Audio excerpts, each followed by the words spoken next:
Өткен бағдарламалардың бірінде режиссер Медет Шаяхметов кардиобит тобына бейнебаян түсіргенін айтқан едік. Бұған дейін де Медет өзін клипмейкерлік қырынан танытқан болатын. Енді ол толықметражды фильм түсірмек. Бірақ ол жайлы айтар алдында режиссер біраз қобалжыды. Вообще самая эксклюзивная информация. Бұл негізі эксклюзивті сұхбат. Продюсер маған ренжи қоймас деп үміттенемін. Біраз уайымдап болған соң, ақыры фильм жайлы айтып берді.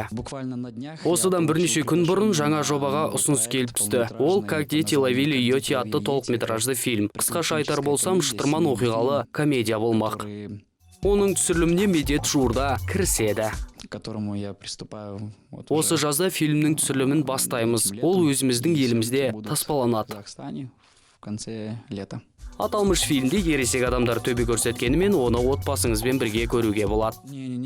Онда кәдімгі өзіміздің шоу-бизнес өкілдері мен ресейлік жұлдыздар төбе көрсетеді. Көбіне балаларға арналған фильм десек те болады. Ендеше тың туындыңызды асыға күтеміз.